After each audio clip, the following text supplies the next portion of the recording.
दौलत दौलत दौलत।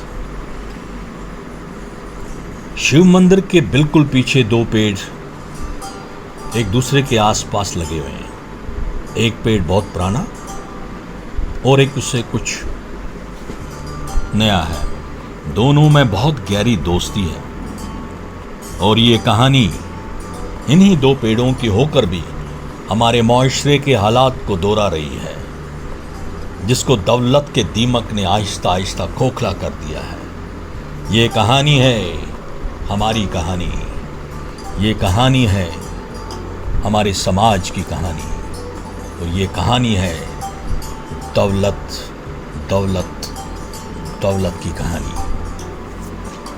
धूप कुछ ज़्यादा ही तेज थी और फिजा में थोड़ी बहुत हवा भी पेड़ों के पत्तों से सरगोशी कर रही थी। मौसम में जल रहे ये दो पेड़ आपस में बातें कर रहे थे। बड़ा पेड़ छोटे पेड़ से पूछ रहा है, छोटे, अब कैसी तबीयत है तुम्हारी? ठीक हूं बड़े, इन जालिमों ने तो मुझे काट ही दिया था। हाँ भाई, ये इस मंदिर के पंडित जी की कृपा है जो तुम्हें बचा लिया, वरना आज तो मैं अकेला ही यहाँ खड़ा होता। बड़े, क्या होगा इस दुनिया का? कभी लोग मंदिर में लगे पेड़ों को पूजते थे और आज चोरी चोरी काटने आते हैं। छोटे, जमाना बहुत बदल गया है और बहुत ज़्यादा बदल रहा है। मैंने अपनी ज़िंदगी में बहुत कुछ देखा। जब मुझे एक पंडित ने यहाँ पहली बार लगाया था तो कितनी शांति रहती थी यहाँ। बस सुबह और शाम पाठ पूजा के लिए लोग आते रहते थे और कितनी शांति मिलती थी मुझे। क्या बताऊँ छोटे, मन बहुत शांत रहता था। जब लोग मुझे टीका लगाते और मेरे आगे हाथ जोड़कर प्रणाम करते तो खुशी से आंखें भर आती थी। कितना पवित्र बनाया था मुझे उन्होंने। मगर भाई बड़े, अब तो तुम्हें कोई पूछता नहीं है, ना पूछता है। तुम पर तो अब चींटियों ने घर बसा रखा। छोटे, ये वक्त वक्त की बात है। कल तक इस मंदिर में पाठ पूजा हुआ करती थी और अब पाठ पूजा कम, जुआरियों का आड़ा ज़्यादा बन गया है। देखते नहीं कैसे कैसे रोज़ आके यहाँ पे गंदी गंदी गालियाँ देते हैं ये लोग। छी छी छी, मेरी तो आंखें छलक जाती हैं। कभी मन भजन से सुकून पाता था और अब ये गालियाँ सुनने को मिलती। और बड़ी अच्छी अच्छी गालियां सुनने को मिलती है ना? हंसो हंसो, तुम क्या जानो कितना सुकून मिलता था पहले। बड़े, ये जमाना बदल गया है। अब लोग पूछते हैं तो सिर्फ पैसों को, रुपयों को, दौलत को। लोगों का भगवान ही अब पैसा दौलत है। भगवान तो अब याद भी नहीं है किसी को। मगर छोटे, इस लालची दुनिया में प्यार, सच्चा प्यार अभी भी जिंदा है। बड़े, तुम शायद उस लड़के और लड़की की बात कर रहे हो, हर शाम जो यहाँ आकर प्यारी प्यारी बातें करते हैं। हाँ हाँ छोटे, वो राम और रेखा, उन्हीं की बात कर रहा हूँ। वो देखो देखो देखो, दोनों आ रहे हैं। दोनों के प्यार की लंबी उम्र लगती है मुझे बड़े। अभी भी इन्हीं की बात कर रहे थे और देखो आगे। यार छोटे, आज तो रेखा कुछ उदास सी लग रही है मुझे। हाँ यार, ये तो रो भी रही है बहुत ज्यादा। चुप चुप, जरा इनकी बातें सुन ले। वो दोनों लड़का और लड़की आकर बड़े पेड़ की छाया में बैठ गए। लड़की बहुत ही उदास थी और उसकी आंखें बहुत ज्यादा आंसू बरसा रही थी। उसकी आंखें लाल हो चुकी थी, वो काफ़ी देर से रो रही थी। और लड़का कुछ उखड़ा उखड़ा सा लग रहा था और कह रहा था, देखो रेखा, ये हमारी आखिरी मुलाकात है। मैं आज इसलिए तुमसे मिलने आया हूँ ताकि तुम्हें साफ साफ बता दूँ मगर रेखा तड़प उठी। उसकी आंखें आंसू को जन्म रही थी, मगर जुबान से कोई अल्फाज नहीं निकल रहा था। मैं तुम्हें कह चुका हूं, मेरे घर वाले जबरदस्ती मेरी शादी और कहीं करा रहे हैं और मैं उनको ना भी नहीं कर सकता। रेखा तड़प कर बोल पड़ी, मगर राम, तुम तो कहा करते थे कि मैं क्या कहा करता था वो सब भूल जाओ और अपने लिए कोई नया लड़का तलाश करो। ये तुम क्या कर रहे हो राम? मैंने तो सिर्फ तुम्हें ही पूजा है। छोड़ो छोड़ो इन झूठे ख्वाबों को। हकीकत यही है कि मैं तुमसे शादी नहीं कर सकता। मगर क्यों? रेखा फिर तड़प कर बोल पड़ी। साफ साफ बताऊं मैं? क्योंकि तुम मुझे वो कुछ नहीं दे सकती है जो मुझे रीना दे सकती है। वो दौलतमंद बाप की बेटी है और वो तुमसे ज़्यादा खूबसूरत भी है। अंडरस्टैंड?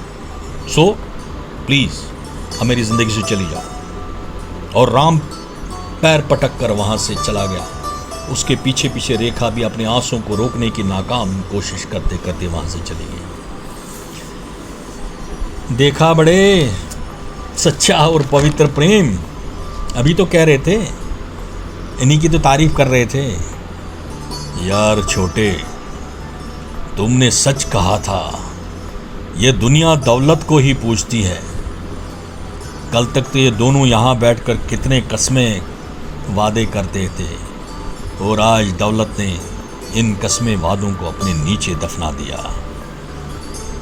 इतनी जल्द लालच का चश्मा इस कलयुग के राम की आंखों पर चढ़ा दिया। ये दौलत इंसान को खा गई है भाई। न भाई भाई का रहा और न इंसान इंसान ही रहा। आज इंसान इंसान का गला काट रहा इस दौलत के लिए। तो बाप बेटी की इज्जत तक नीलाम कर रहा है। कुछ दिन पहले ही एक जुआरी अपने दोस्तों से कह रहा था कि किसी बेटी ने दौलत के लिए अपनी माँ को भी मार डाला। बहुत बुरी है ये दौलत, बहुत बुरी है ये दौलत। मैं तो भगवान का शुक्रगुजार हूँ कि मुझे इंसान नहीं बनाया, वरना मैं भी इंसानी फितरत की इस अंधी दौड़ में शामिल हो जाता। दोनों पेड़ बातें करते रहे, कुछ अपनी और कुछ इस ज़माने की, समाज की। और इसी तरह रात की काली चादर ने अपने पैर फैला दिए। यार बड़े, सो रहा क्या? नहीं नहीं छोटे, न जाने क्यों आज नींद नहीं आ रही है। मन कुछ बेचैन सा है। बेचारी रेखा न जाने क्या गुजरेगी अब उस पर। छोड़ यार, क्या लेकर तू बैठ गया? इन इंसानों की बातें सोचोगे तो पागल हो जाओगे। ये तो किस्मत ही थी बेचारी रेखा की कि राम के खानदान वालों से बच गई। वो लालची खानदान तो शादी के बाद रेखा को उसकी जीना हराम कर देते, मार देते उसे। क्यों छोटे, उसका जीना क्यों हराम कर देते? यार बड़े, तू तो बिल्कुल ही सठिया गया। रेखा बेचारी गरीब घर की है और उसका बाप अपनी बेटी के ससुराल वालों की लालची झोली भर भी नहीं सकता था। समझ गया छोटे, फिर तो बच गई रेखा। तुम नहीं देखते उस बुड्ढे को जो रोज शिव जी के आगे सुबह सवेरे रोना शुरू कर देता? कौन बुड्ढा? अरे वही जो रोज मेरी नींद खराब कर देता है। कौन? श्यामलाल? हाँ वही श्यामलाल। क्या हुआ उसको? क्या होना था तुम्हें पता नहीं? नहीं छोटे, बताओ जरा। हाँ तुम तो सुबह सोते रहते हो ना। सुन लो, उसने कुछ महीने पहले अपनी बेटी की शादी कर दी थी और कुछ ही दिन पहले उसकी अर्थी को कंधा देकर आया है। क्या? बड़े पेड़ के मुंह से चीख सी निकली। हाँ, उसकी बेटी के ससुराल ने बहुत बार कुछ रुपयों की फरमाइश की थी और ये श्यामलाल गरीब बेचारा पहले ही कर्ज के बोझ दबा हुआ था। उनकी फरमाइश पूरी न कर सका और फिर क्या था, जला दिया उस बेटी को। क्या? पुलिस ने कुछ नहीं किया? उन्होंने तो पुलिस में रिपोर्ट ये लिखवाई कि किचन में काम करते करते कपड़ों में आग लगी, बस केस खत्म, पैसा खिला दिया होगा। हाय बेचारा श्यामलाल, तुम्हें ये कैसे पता छोटे?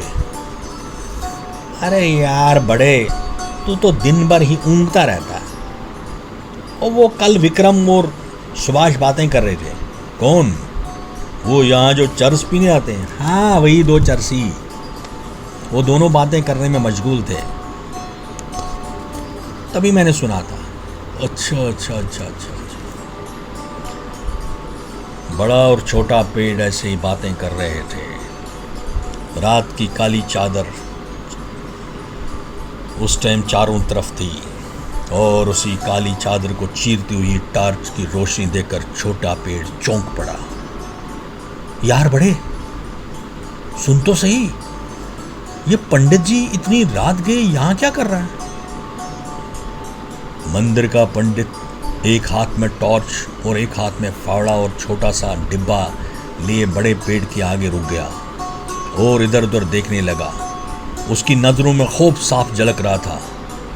पंडित ने बड़े पेड़ के नीचे एक गड्ढा खोद दिया और वो डिब्बा खोल कर देखने लगा। टॉर्च की रोशनी उस पर डालने लगा और उसमें क्या देखता है कि उसमें कुछ सोना, गहने और कुछ रुपए हैं। अरे बड़े, देख तो ले, इसमें तो इतना सारे गहने हैं। मंदिर का पुजारी ही भगवान के घर चोरी कर रहा है। वारी दुनिया। छोटे, ये भगवान क्यों खामोश बैठा है? क्यों? अरे भगवान भी क्या कर सकेगा, पछता रहा होगा, मुंह छुपा रहा होगा कहीं, पछता रहा होगा कि भगवान कि इंसान को क्यों बनाया। कल तक ये पंडित यहाँ की रखवाली कर रहा था, आज ये भगवान के गहने चुरा कर यहाँ दफना के बैठा। और कल पुलिस में क्या बोल देगा कि कोई चोर आके ले गया, और वो चोर ढूंढते रहेंगे। पंडित ऐश कुछ टाइम के बाद निकाल लेगा यहाँ से। ये देख तो सही, तुम्हारे बिल्कुल नीचे उसने ये डब्बे को दो दफना दिया। पंडित डब्बा वहां गाड़ कर चला गया और दोनों पेट खामोश बैठे रहे, यही सोचते रहे कि इंसान की फितरत कैसी है। जिसको भगवान की रखवाली करनी, उसके गहनों की रखवाली करनी है, वही चुरा के यहाँ गाड़ के गया। और कुछ लम्हों के बाद, ओ बड़े, सो गया क्या? बड़े सुन तो सही। यार छोटे, न जाने क्यों आज बड़े दिनों के बाद लगता है मन को कुछ शांति सी मिल रही है। ऐसा लगता है आज मीठी नींद आ जाएगी। मुझे तो लगता है मैं जवानी मेरी जो है ना वो लौट आई है। क्या बात है बड़े, तू तो बड़ा ताज़ा ताज़ा लग रहा है। शाम तक तो तू मुरझाया हुआ सा था। छोटे, जिस लम्हे से पंडित जी ने ये डिब्बा यहाँ गाड़ दिया, तब से तो बड़ा ही आनंद आ रहा है। वाह, कितनी ठंडक है इस सोने में, आराम की नींद आ गई। ये दौलत तो मेरे जड़ों को जवान कर रही है। मैं तो सोच रहा हूँ काश मैं भी इंसान होता, ये डब्बा उठा के या मौज मस्ती कर लेता। अरे बड़े, क्या कह रहा तू? छोटे का मुंह हैरत से खुल रहा था, उसकी आंखें हैरत बरसा रही थी। तुम भी बड़े दौलत के शिकार हो गए? इंसानों की तरह तुम्हें भी दौलत सुकून दे रही है, और वो भी चोरी की। छोटा तो पता नहीं क्या क्या बड़बड़ा रहा था, और बड़ा पेट उस टाइम आराम से खर्राटे भर रहा था।